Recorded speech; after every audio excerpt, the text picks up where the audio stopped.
nagbabag at nag-aalab ng mga kaganapan sa kasulok-sulukan ng Kalakang Maynila sa loob ng ating bansa at saan mang dako ng mundo. Naglalagablog! Katatampukan ng mga pambihirang kaganapan na bumabandera sa mga police blotters, mga kulay dugong pangyayari na nakakagimbang at mga nakakatawang pansin eksena na tiyak na pag-uusapan. Naglalagablog! At narito na ang naglalagablog ng mga balita sa DZXL 558. Naglalagablog sa 558. Tuloy ang hataw ng mga balita. Ako si Buddy. At Weng. Ipinagtibay na ng LTFRB ang desisyon nitong kanselahin ang prangkisa ng Don Mariano Transit kaugnay sa kinasangkutang Skyway tragedy noong pong nakaraang taon. Kung tandaan nyo pa, maliwanag ni Chairman Winston Hines na patunayan ng mga paglabag ng bus company. Kaya tuloy na nilang binawi ang prangkisa nito. Dapat din na umabot sa 78 units nito ang bawal lang gamitin sa nilang operasyon. Plano naman daw ng bus firm na iakyat sa DOTC ang kanilang patuloy na apela sa nasabing desisyon. Matalay sa ibang balita naman ay update sa naganap na sunog sa may Taguig area. May 2 ng patay ang napaulat na namatay sa nasunog na residential area sa Mindanao Avenue, Barangay Maharlika Village kagabi. Ang mga biktima ay nakilalang sina Noraida Diamla, 40 anyos at Pakirim Kudarat, 61 taong gulang. Sa report, inatake ho sa puso si Kudarat habang na-recover naman kanina umaga ang bangkay ni Diamla sa ilalim ho ng lababo ng kanilang bahay na umano'y natrap matapos iligtas ang mga anak. May sugatan din sa insidente kung saan 100 pamilya nga ang nawala ng tahanan ng matusta ang may 72 bahay. Naglalagablog sa 558. Sa iba pang balita, nagkumahog sa pag-apula-po ng apoy mga kasama mga bumbero ng Bukawi Fire Department matapos sumiklab ang grass fire sa barangay ng sa may isang barangay sa bayan ng Lulumboy kanina alas 9 ng umaga. Ayon sa Bureau of Fire Protection Bulacan, mabilis itong kumalat dahil sa mainit at mahanging panahon. Una nang nabigong mapatay ang apoy matapos pong maabusan ng tubig ang mga bumbero at kinakailangan pang humingi ng tulong sa kabilang bayan. Wala namang naitarang nasawi ng saktan sa pangyayari at matagumpay ding naapula ang sunog. Inaalam ulit ng mga investigador kung paano nga ba nagsimula ang pagkalat ng apoy. Hanggang ngayon ay sangkaterba pa rin ang mga nasa lost and found items ang nakaimbak sa Ninoy Aquino International Airport. Kaya naman nanawagan sa publiko ang administrasyon ng NAIA na kunin na ang mga naiwang gamit dito. Mula August 2013, may mahigit 2,000 gamit ang hindi pa nakukuha ng mga may-ari. Hanggang 6 na buwan lamang bago i-turn over sa NAIA sa gobyerno ang tunang gamit. Para naman sa mga nais mag-claim, kailangan namang magdala ng valid ID sa kanila o maaaring tumawag sa Airport Trunk Line 877-1109, Local 2863 at 3654. Sa 558 DZXL Bulat Palaro. Matapos pong magtabla ang Sunmig Coffee at Rain or Shine sa Game 2 ng linggo, ay nakahanda na ngayon ang Elasto Painters sa muli nilang pagharap ng Mixer sa pagpapatuloy ng Best of 7 Championship Series ng PBA Philippine Cup. Ayon kay Elasto Painters head coach Yeng Giao, sisikapin nilang hindi matalo sa Game 3 na sisipa mamaya alas 8 ng gabi sa Big Dome. Nasa naman ni Mixer's mentor Tim Cone na muli pong puputok. Sila 2-time PBA Most Valuable Player James Schaap at PJ Simon. Huwag pa kinang Mark Pingris, Rafi Rabies at Joe Devans. Tapos ang 2 araw nilang pahinga. Matatandaan sa Game 2, pinatawag ng Sunmig ang ROS at natapos po ang laban sa score na 80-70. DZXL Showbiz Balita. Oh, Loli. Nandiyan na ba? It's wala. Wala pa. Talaga. Okay. Dita, yun lang ulit muna. Oh. Usapang cybercrime. Dahil medyo malungkot na daw ngayon at sobrang na-trauma daw ang actress na si Dennis. Dennis Trillo. Iba. Dennis Laurel. Alright. Matapos siya nasangkot rin, no? Doon sa Vong Navarro at Dennis Cornejo Condo. Yan. Episode. Grabe, no? Navarro Cornejo equals condo. O, di ba? Yan. Napagalaman daw kasi, napagkamalan pala siya. siya yung babaeng na-involved kay Bong. Yun, Hindi pala. Kaya na problema siya. Oo, napagkamalan daw siya ng mga bashers na siya si Cornejo. Medyo may kagandahan naman konti yata itong si Denise. Kesa kay Denise. Ano diba? ba Denise? Laurel. Ay, maganda talagang diba? Laurel. mami niya, di ba? Mas masarap ang adobo pag mayroong laurel. Diba? Pero pag ang adobo, nilagyan mo ng Cornejo, iba na. Iba na, lasa. Para kang kumakain sa kondo. Ang haba ng hair. Haba ng hair. Sabi ni Laurel ay nung una ay ayaw niyang makisawsaw sa sitwasyon. Kaya lang may mga nagtitweet sa kanya na talagang negatibo na tungkol dito. Muli namang nilino ng actress na hindi siya si Cornejo. Hindi siya yun. At hindi siya sumali sa mga contest dati. Siya isang, di ba nanay na rin yan? Di ba? Siya ay isang working mom. Yan. Sexy mom na maganda kutis. Mahaba. Di ba? At wala siyang kinalaman sa kondo. Wala. Hindi siya nakatira sa kondo. Hindi. Okay. Yan ang kwentong na sangkutan ni Denise na nabiktima ng mga basher na pagkamalang siya si Denise Cornejo. Mahirap po ang pagkamalan. Kami ni Paring Weng, ingat lang kami. Mahirap pag ang pangalan mo ay Denise. Ingat lang. Naglaho na yun, wala pa naman. Yan. Okay, magandang tanghali sa mga taga-PMA. Okay. Sa Baguio. Oo. Ano ba naman yan na nangyari dyan sa inyo? Nalik lang 2 minuto. Wala na. Hindi umatras. Ganun ba yun? Hindi nag-graduate. Hindi nag-graduate? Ito ang balita. Lupit sa disiplina. Inagas. Alam ko din sa mga mambabatas. Malalate ka lang, tanggal na. No? Kasi code of, parang ang tawag doon, code of honor. Para kasi di ba? Pag attendance Yung sa mga attendance pinagbasehan mo. pinag-usapan, dapat 2 absent pala, tanggal na. Wala na. Di ba? Palagi na lang dahilan na, may meeting, tsaka yung aking mga constituent, put nyo. Tara! Ito na po, makasama si Baby. Magandang tanghali mga kasama, Uan. Uan. Kung kakaibang aso lang ang pag-uusapan, abay punta tayo sa Scotland. Kasi isang aso ang ipinanganak na may 2 ilong. Akala ko nilagari ang puwet niya. Sabi ni Bakal Bakal lang yun. Lagariin ng puwet.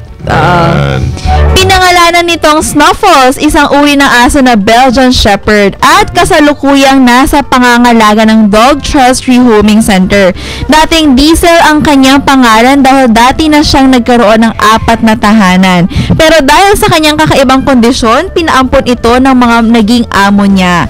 Sa paliwanag ng veterinary Angela McAllister, magkadikit ang ilong nito pero nagkaroon lamang ng dibisyon para magmukhang malaki at 2 ang kanyang ilong.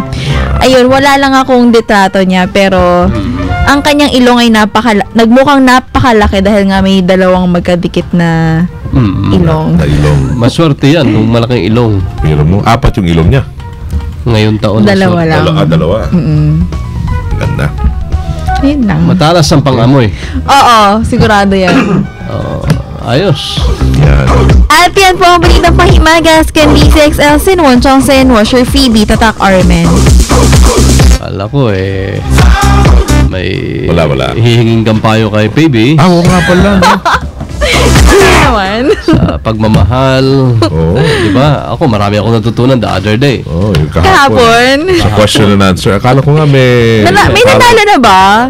ikaw lang man contestant Ikaw pa lang, Ikaw lang exclusive. contestant siguro, pwedeng sabihin natin na ano ang payo mo sa mga nagmomotorsiklo ng walang helmet? Naku, mag-ingat-ingat lang sila kasi, di ba, delikado sa daan. Baka mahampas sila ng kung sino-sino lang. Dun sa mga kababaihan na hindi rin gumagamit ng helmet. Di ba man sa magkaangkas? Mahahampas? Meron bang, Baka lang doon ba sa tumama lugar sila mo? somewhere. Ha? Baka tumama somewhere. Doon sa lugar nyo, meron nang hampas, dumadaan ka lang. Wala Hahampas naman, ka na. baka lang. Okay na imagination nito, hahampasin ka. Para doble ingat. Doble diba? ingat. Oo. Kala ko madudulas yung motor nyo, baka matisod yung motor. Pwede. Oo, pero ito ibang klase. Pag mahampas kayo, Hangin lang Kasi humahampas kung sa- wari, di ba nag-motorsiklo ka, Sige, tapos oo. dadaan ka sa mga gubat or something. gubat. Motorsiklo sa gubat. masagana talaga yung kanyang imahinasyon. Talagang Di ba, may mga medyo, dahon-dahon dyan. Nasa syudad ka pero dumaan ka sa gubat. may gubat. Hindi ko siya Kunyari, dito lang sa... Dito sa Metro Manila. Oo, saan ba naman tayo? Nandito lang tayo. Dito lang, sa may kalye-kalye ng EDSA, ganyan. Mga kanto-kanto, ganun. Anong payo sa mga nagmamotorsiklo na walang helmet? Alam mo, may kalala akong na babaeng nagmamotor lang din. Sabi ko nga sa kanya, doble ingat siya. Kasi di ba mga karamihan ng Mahaba din mga... ang hair niya. Oo. Sige. Kasi di ba karamihan ng mga Sinusubukan kong imagine yung sinasabi niya. nagmamotor, mga lalaki ang nagdadrive. Okay. Pero pag babae, syempre kailangan dobleng ingat. Kasi nga, delikado na ngayong panahon. Dahil, pag hindi ka gumamit ng helmet, Paano pag na-aksidente yung motor mo, di ba? yung motor Tatama na ulo mo. aksidente. Tatama, ikaw Yung motor mismo. ang na-aksidente, Kasama ka doon. kasama ka doon. Kasi pag yung motor, nakasakay ka sa motor. Oo, nakasakay ka sa motor. O, pag na-aksidente, Wala. kaninong kasalanan yun? Someone special, hindi raw mountain bike eh. Oo. Kaya hindi sa gubat eh. Motor talaga to. Tapos, Sinisi kasi sa motor eh. oo nga eh. Wala, di ba? Sa nagdadala ng motor siguro, yun ba yung ibig mong sabihin? Parang aksidente. Road condition yan. Oh. So, dapat nag-helmet para kung ma-aksidente ang motor na hindi naman kasalanan. Nakasama ka doon at pero hindi mo kasalanan na na-aksidente yung motor. Parang ganun ba? Pag na-aksidente ka, Oo nga. hindi kasama yung Hindi yung motor. motor. Kasama yung motor. Di ba minsan, nahihiga yung motor? I mean, pag Inaantok siguro. Baka inaantok yung motor. Pag na-disgrasya ka, di ba? Ikaw, hindi yung motor na disgrasya. Pag Pinugulo ikaw- mo ko kasama mo nga. Alam mo ibig sabihin nun. Hindi ko makakuan eh. Hindi ko... hindi, kasi parang... Sige lang. Mahaba pa naman na araw. Pag-isipan kayo mamaya.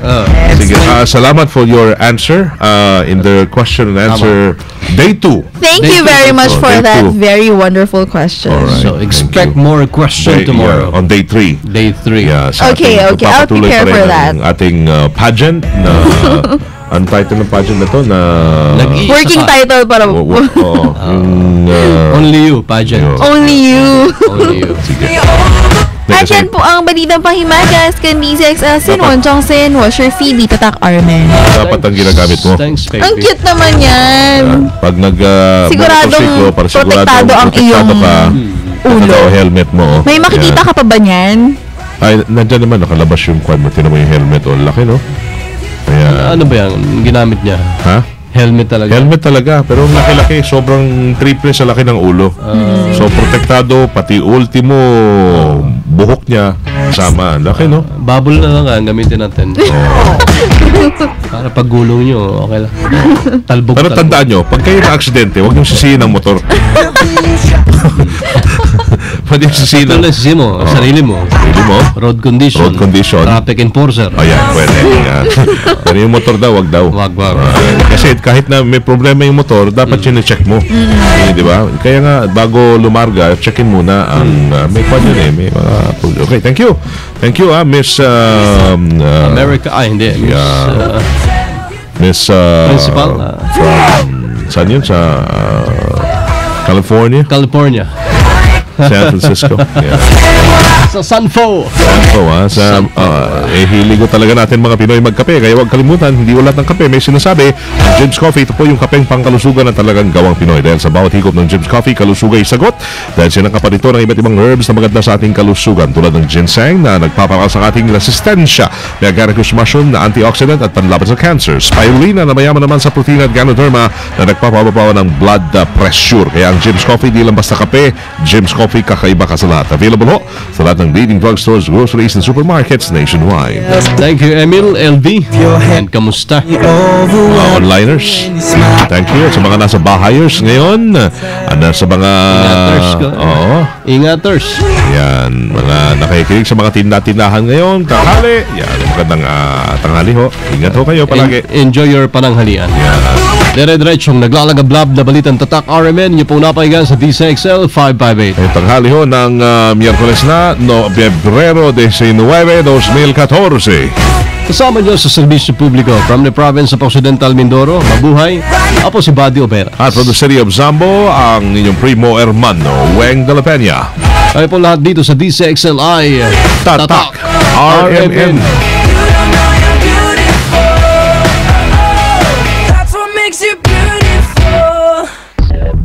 Sumayin niyo ang 15 minutong kalipunan ng mga pinakahuling kaganapan sa Kalakang Maynila, sa ating bansa at saan mang dako ng mundo. Naglalagablab!